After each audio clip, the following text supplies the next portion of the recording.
Hello out there and welcome to the table. So what we have for you today comes to us from Smith and Wesson. This is a fun-sized version of their very popular M&P out the front knife.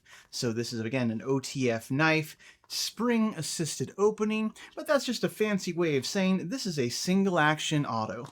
And so if you want to look up what a single action automatic is, feel free to Google it. You're going to find a lot of examples from Microtech, for instance. But that's how this knife functions, and it doesn't surprise me because the full-size version of this knife, super popular, super fun to own and use, and fairly high quality for the price you're paying. So it's very solidly built. So yeah, it doesn't surprise me that they're releasing a California compliant version of the knife. So what do we have right here? We have our same AUS-8 stainless steel blade. As you can tell, it has a black coating on the blade. Handles are aluminum, very solid feeling. It's a single action deployment, like I just said, and we are going to have a pocket clip, so we'll take a look at that. Important to note, this is a dagger-shaped blade, but it is going to have a false edge on one side. Some localities may frown upon double-edged blades, and this one is going to be single-edge. It could have been double-edged because, of course, it's an OTF, but that's what they chose. So we can check out the specs right here. Feel free to pause your screen and read the description if you would like, but we're going to check out this knife. So let's go ahead and open this one up. Again, M&P by Smith and Wesson. So let's go ahead and check out this California legal auto. And again, if you're not familiar with what California legal means, it essentially means that our blade length is coming in at slightly under 2 inches long. Because that complies with California law stating that a knife with a blade of less than 2 inches cannot be legally classified as a switchblade or auto. So that's kind of keeps people in California in the clear, and it's kind of its own subgenre of knives at this point. And they are very small, very compact as a result, great for package opening or just general everyday carry use. So check out the size of this knife, very cool. And it comes deployed, of course, but in order to close the blade, there's a small switch right here on the back. You push that forward and the blade unlocks and you pull down this lever to lock it in place. And just like its big brothers, there's a safety feature right here. So when you see red, pushing on the trigger unleashes the blade. And again, we'll unlock it, close it. And if you put this switch right covering the red, the blade is now safe and cannot be opened. So it gives you an additional safety factor right there. But again, such a compact knife. You might say that the Smith and Wesson M&P right here, this is a fun size knife. We can see it right next to a fun sized Snickers bar. So I think the comparison is apt, right? So I don't recommend you give these out on Halloween, however, especially given the price. But again, very solid build quality. You know, these are aluminum scales. And again, being that it's so much smaller, this is significantly lighter than its full-size brother right here. So we can see these two side by side. But let's make some measurements and weights and check out the smaller variant of this knife. So let's go ahead and open her up. And we'll do an overall length check first. So our blade length, again, it's coming in a smidge under 2 inches long. And that looks like they're measuring from sharpened edge. And overall length is coming in about 5 3/4 inches, maybe a bit longer than that. The handle itself, you know, you can see in my hand, you know, I can get a full grip on it, which is kind of nice because, again, a lot of California legal knives are purposefully, of course, small. But this one has plenty of grip because you can see the texturing mimics what they have on the larger knife. So that's always very nice. So it feels good in hand. And the size is exactly what I expected, but let's go ahead and weigh it out too. So let's weigh this knife.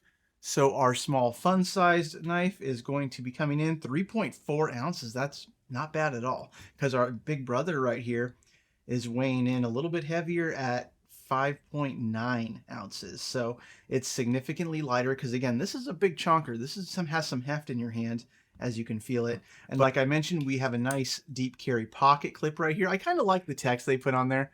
Caution, blade ejects. It kind of reminds you like something you might see like on a fighter jet or something. So I think that's kind of cool. That's fun.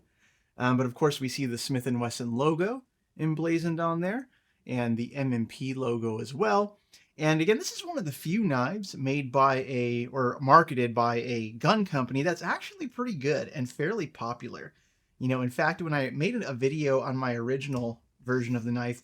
Thousands of views. A lot of people wanted to learn about this knife.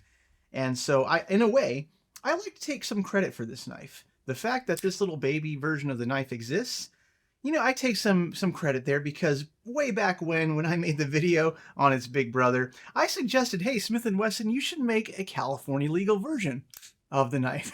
So I actually went, if you saw that ancient video, I went and cut down the blade, and I kind of showed them, hey, this is what it would look like. Why don't you just make something like this? And so they took my advice, I suppose. So I'll take some unofficial credit. I don't feel bad about that. And what I'm probably going to do later, maybe after the video, is I'm going to see if I can actually swap the blades and put the small blade in the full-size handle, kind of complete the trifecta there, I suppose.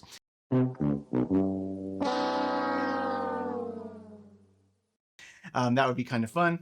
But this was kind of meant as a joke, to be honest, because you can see I literally just cut the original blade down and sharpened it. Ugly, but it works, right?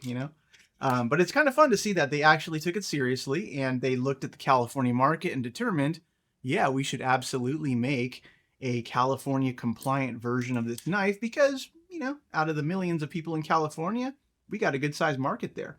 But what we have here, of course, deep carry pocket clip, like I said. We have a glass breaker on the end right here, which again, still perfectly usable on this knife.